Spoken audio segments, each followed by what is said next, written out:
할렐루야. 반갑습니다. 우리 옆에 분들하고 인사하겠습니다. 반갑습니다.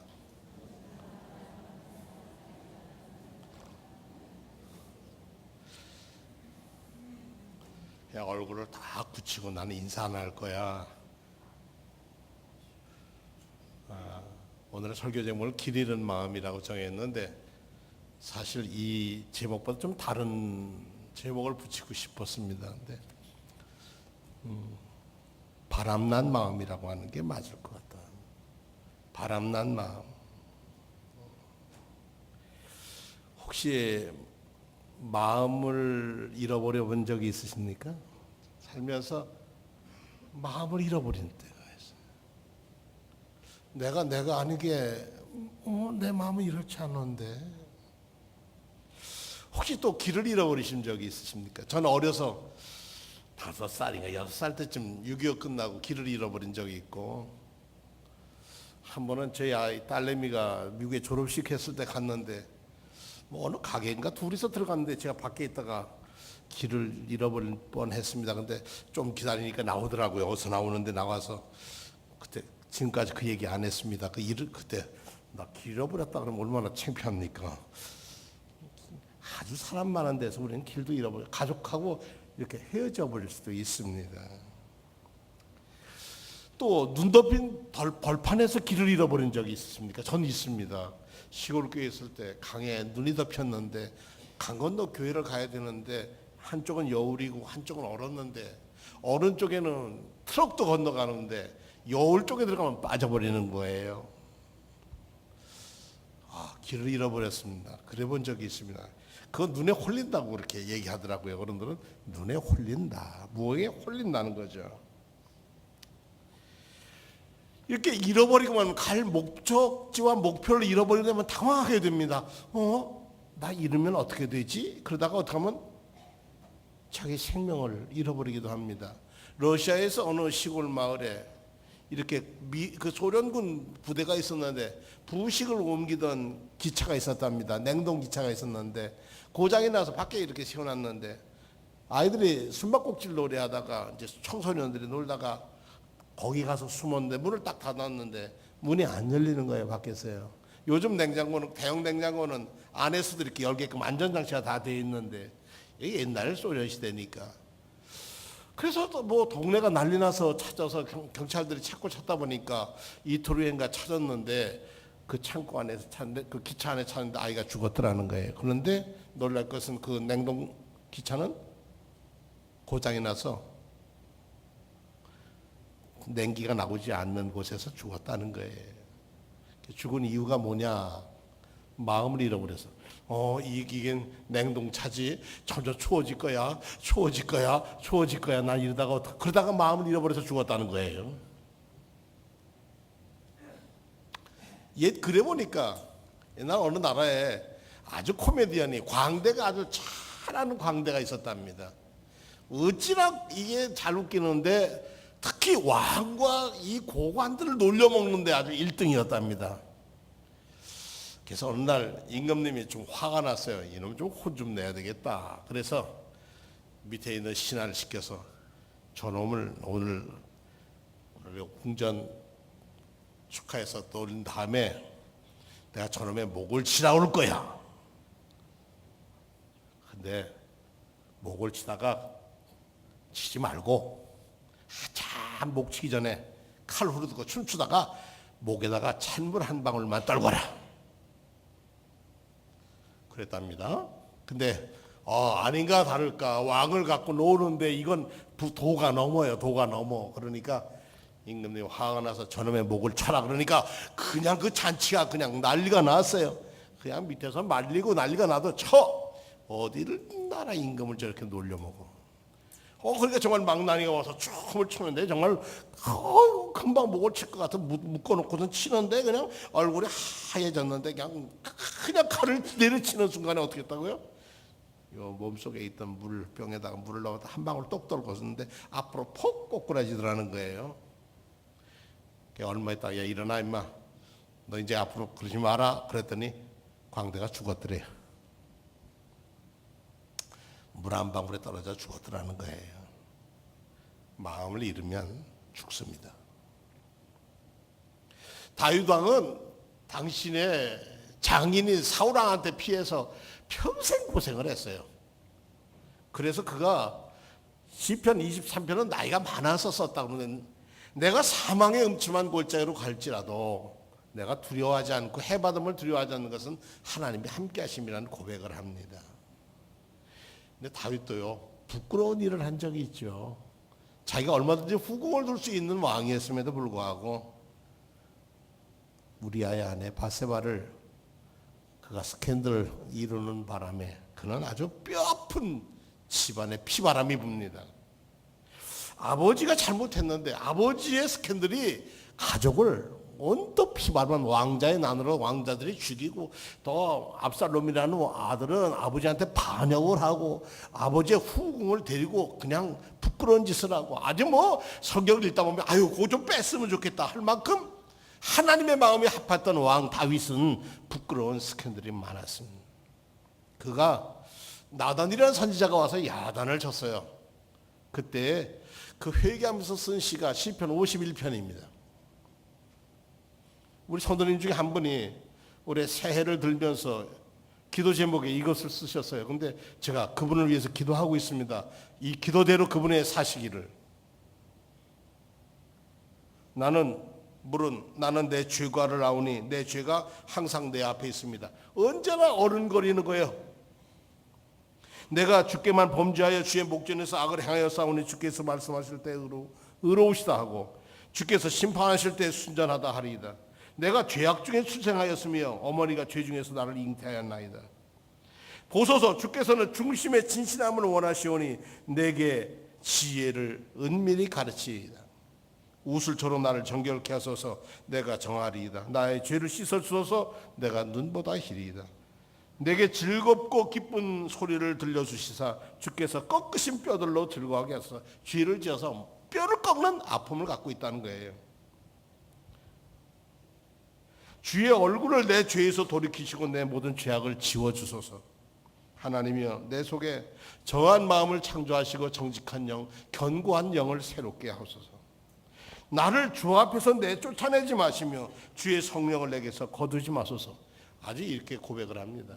주의 성령이 떠나면 세상의 모든 인간의 능력으로 보았던 사울 왕의 전적을 보았단 말입니다.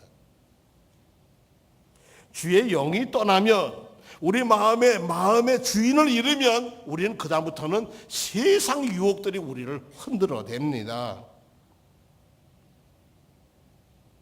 그래서 자기가 어디로 가는지 살 길을 잃어버리고 맙니다.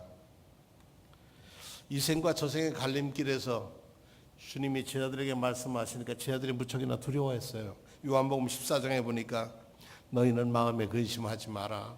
하나님을 믿으리 또 나를 믿으라. 내 아버지 집에 거할 곳이 많다. 내가 간다고 해서 걱정하지 마라. 내 아버지의 거할 곳에 너희도 함께 있을 수 있다. 내가 곧 길이요 진리요 생명이니 나를 통하지 않고서는 아버지께로 올 자가 없다. 이렇게까지 얘기해 줬는데도 제자들은 흔들렸어요. 아, 주님이 떠나면 우리는 어떡할까? 오늘 본문은 좀 부끄러운 스캔들의 아픔의 역사입니다. 호세아라고 하는 아주 순박한 선지자가 있었는데 하나님이 그에게 사명을 줬습니다. 야, 너 좀 장가를 가야 되겠는데 내 처는 저 성매매하는 여성을 데려다가 내 아내로 구해라. 고멜이라고 하는 여자였습니다. 호세아라는 말은 구원이란 뜻인데 여호수아, 예수 똑같은 뜻입니다. 예를 들면 그 시대에 따라서 아람어로 예수님 당시에는 이 호세아라는 말을 예수라고 발음했고, 이제 여호수아, 그 시대의 히브리 말로는 여호수아 혹은 호세아라고 발음하고, 그러니까 시대에 따라서 좀 말이 달랐어요. 호세아가 이런 말을 들을 때 얼마나 기분이 그렇습니까? 누구든지 결혼할 때 자기가 결혼할 상대자가 순결하기를 원하지 불결한 여자하고 불결한 남자하고 하려고 하는 사람이 어디 있겠습니까? 하나님은 좀 잔인하셔요. 당신의 예언자에게 성매매하는 여성, 그것도 아주 바람기 많은 여자를 데리고 살아라. 그 다음에 얘기가 뭐냐면 거기서 애를 낳으라는 거예요. 또. 요즘 말하면 목사를 부르시고 너 성매매하는 여성하고 결혼해서 애를 낳아라. 근데 그 여자가 계속 바람을 피는 거예요. 아, 이거 가정에 한 사람이 과거에 무엇이 있어도 말하기 어려운데 결혼하기 전에는 과거에 어떤 관계는 절대 얘기하지 마라. 요즘 연애하는 책에 보면 그래 써 있더라고. 과거 일은 얘기하지 마라. 그래서 제가 결혼 주례를 할 때마다 이 면담을 합니다. 신랑 신부에게. 그리고 그렇게 얘기합니다. 언제부터 만났어요? 언제 2년 전, 3년 전에 만났대요. 그러면 그 3년 전의 얘기를 알아요? 몰라니까 모른대. 그러니까 오늘부터 결혼하는 사람은 만난 전의 얘기는 불문에 붙이는 거예요. 문제가 되질 않는 거예요. 만난 후에 대한 순결의 문제, 신뢰의 문제는 책임을 져야 돼요. 그 대신. 왜냐? 하나님 앞과 사람 앞에서 서약을 할 거니까. 그러니까 예수 믿기 전 일은 용서받고 예수 믿은 다음엔 새 사람이 돼야 하는 거예요. 여러분의 마음의 주인이 예수님이 주인이라고 해서 주여 그러잖아요. 주 하나님이라고 그러고 주 성령님이라고 그러고 그럼 우리 마음의 주인이 당장 예수님이고 성령님이고 하나님인데 결국 그분들이 주인 노릇하고 있는가 하고 우리 자신을 돌아보면 아니오시다 하는 경우가 많단 말입니다. 그러니까 하나님 입장에 봤을 때는 우리가 하나님 마음에 두지 않고 살고 하는 것은 뭐냐? 바람난 거죠. 음란이라고 하는 것은 여기 성경에 음란이라고 하는 것은 성행위만이 음란이 아니라 여기에는 성경에는 영적인 간음도 간음이라는 겁니다. 왜 하나님은 이런 멍에를 호세아에게 씌웠을까요? 그 대답이 2절에 있어요. 이 나라가 주 여호와를 버리고 떠나서 음란하게 살고 있다.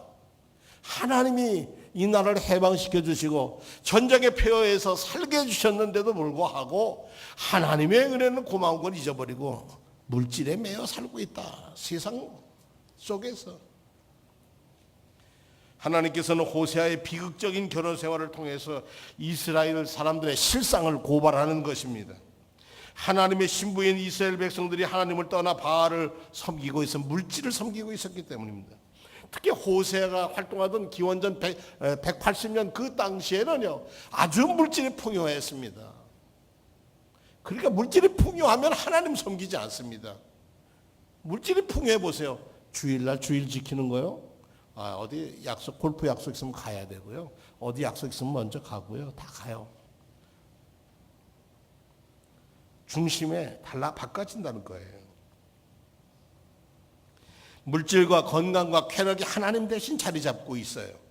이사야 31장에 보니까 이스라엘 자손들아 너희는 심히 거역하던 자에게서 돌아오라 그랬어요.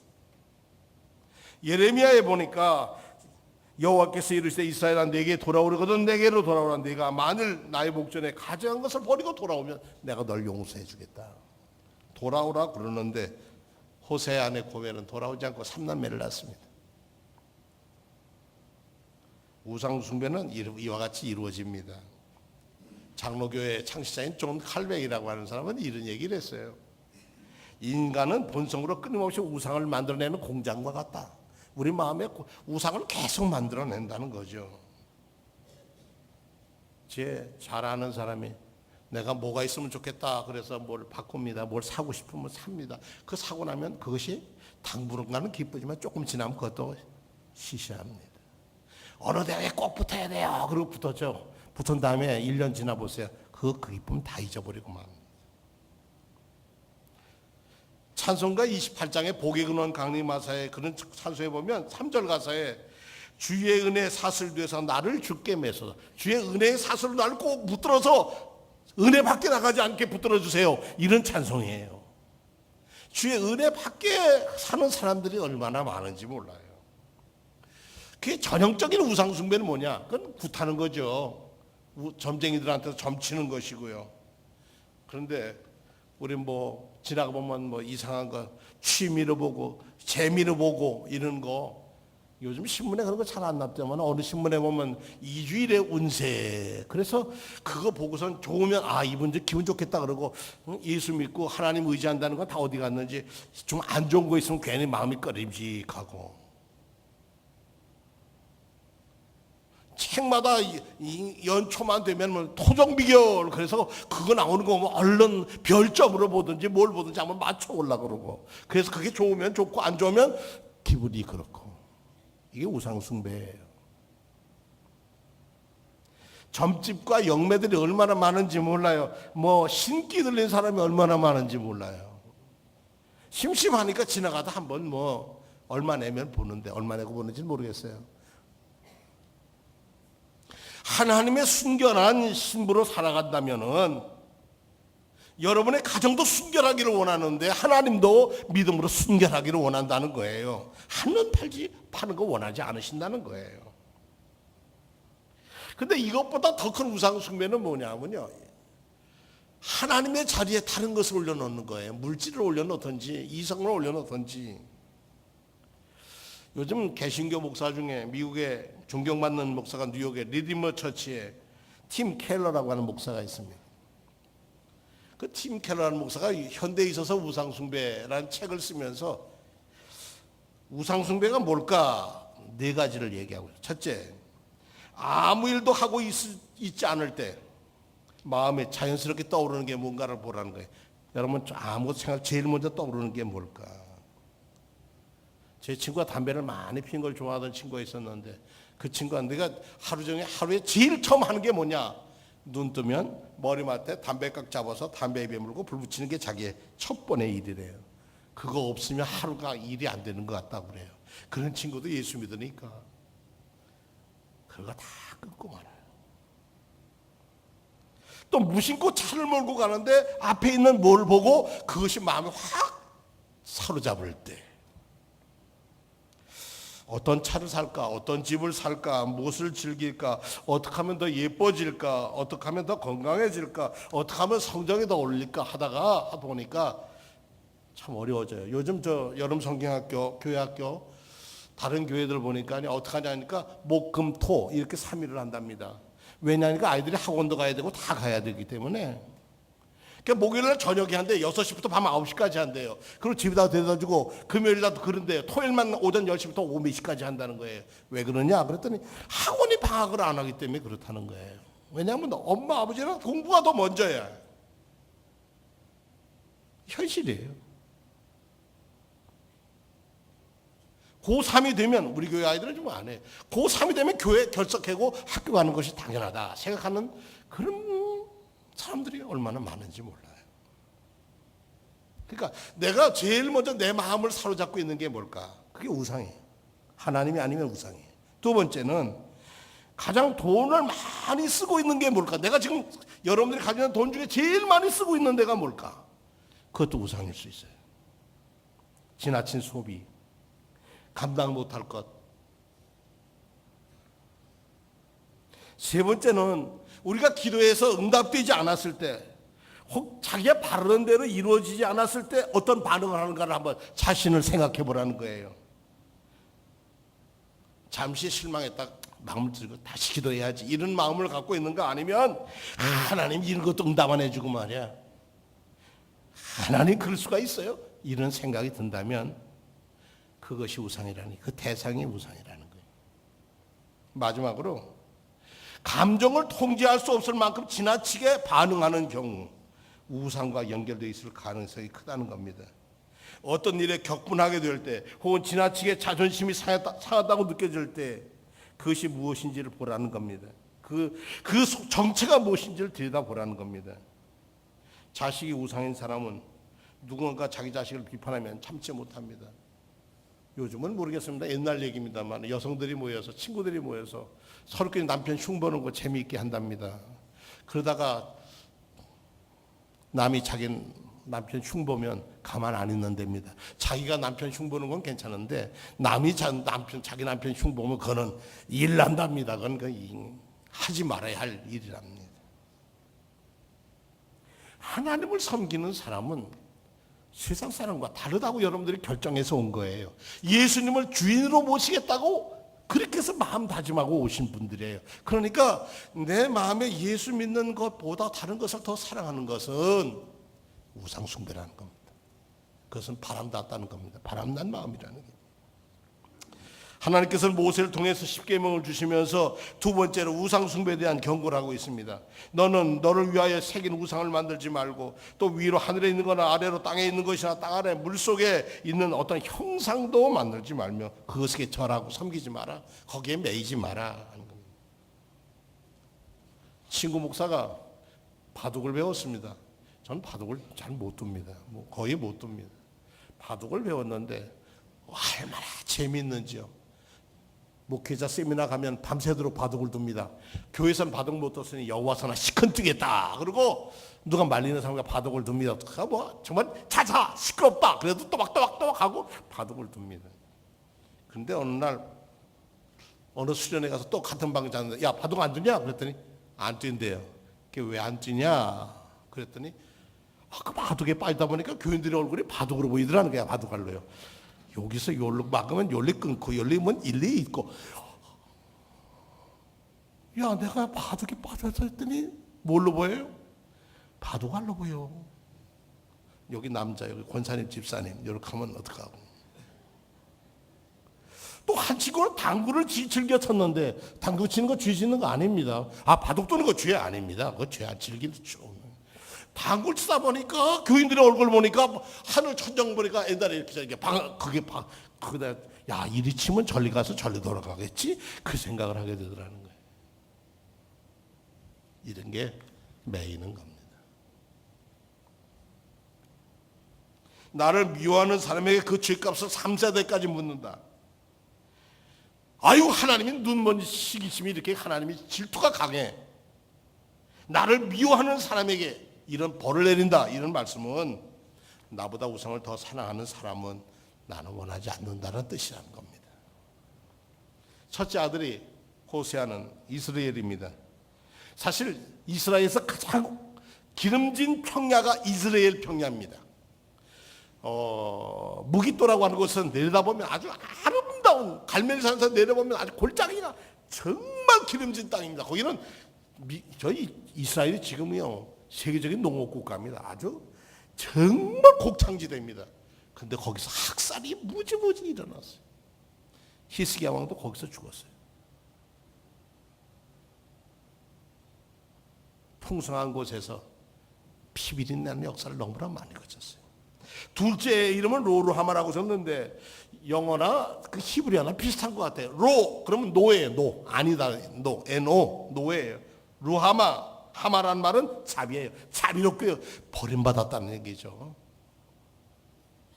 셋째 딸은 로암미인데 내 백성 로 암미 내 백성이 아니라는 거예요. 그런데 하나님은 그럼에도 불구하고 돌아오면 이런 사람들 내 백성도 아니고 너는 내가 저주하고 이래도 내 백성으로 돌아오면 내가 너희를 건지겠다. 누굴 통해서? 호세아의 믿음을 통해서 건지시겠다고 하는 겁니다. 바람난 마음, 바람 좀 잡아야 되지 않겠습니까? 이제 찬바람도 나가는데 우리 마음에도 다시 한번 내가 기도하는 생활, 가정 예배 드리는 것 저도 돌아봅니다. 중보기도하는 것, 내가 하나님 앞에서 약속했던 것들, 연초에 내가 기도하러 약속했던 것들 한 번쯤은 내가 뭐라고 썼는지 기억도 안 난다 하는 분은 오십시오. 보여드릴 수 있어요. 한번 자신을 돌아봐야 할 것이 아니겠습니까? 마무리하겠습니다. 자, 이제 좀 한번 따져봅시다. 우리의 마음에 하나님이 얼마나 큰 자리를 차지하고 있습니까? 여러분 마음에 하나님이 얼마큼 하나님, 예수님, 성령님이 얼마큼 자리 잡고 있습니까? 또 하나님께 드리는 시간, 예배 시간, 새벽 기도, 우리 중보 기도, 우리 기도 속회 여러 있잖아요. 하나님께 드리는 시간이 얼마나 됩니까?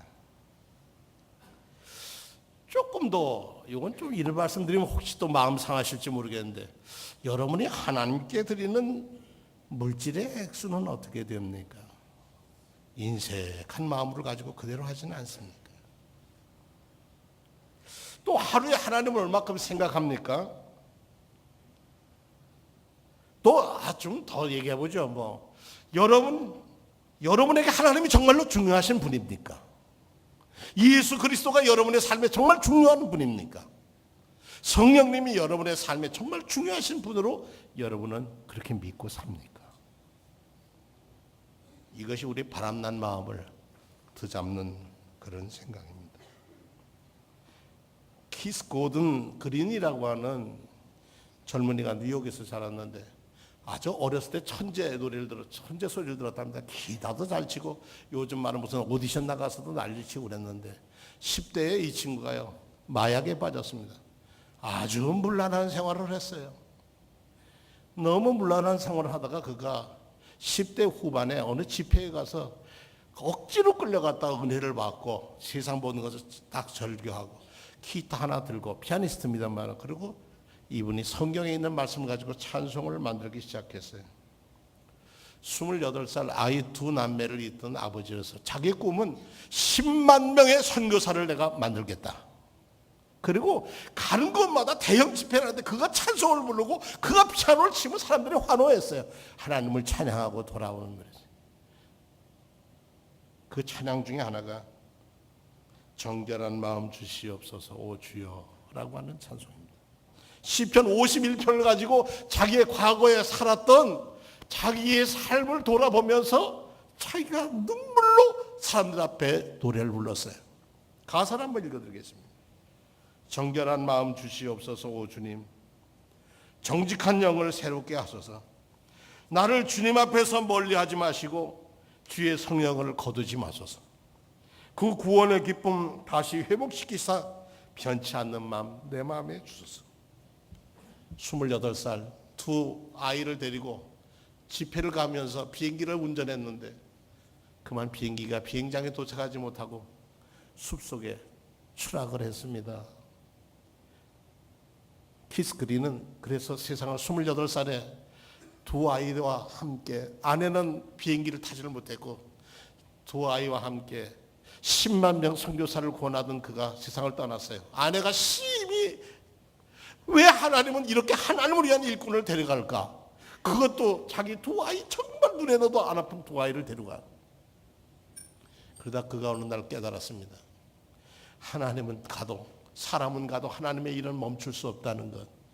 그래서 키스 고든 그린 선교재단을 만들어서 지금까지 선교에 앞장선 그 아내가 남편도 떠나고 두 아이도 떠나지만 지금까지 선교를 위해서, 그리고 사람들 앞에 설 때마다 그 마음을 다잡으면서 부르는 노래가 정결한 마음 주시옵소서 오 주님. 키스 그린은 이 자리에 없어도 우리 교회 사랑하는 우리 김민지 양을 통해서 한번 이 노래 아시겠지만 한번 다시 고백으로 들어주시면 고맙겠습니다.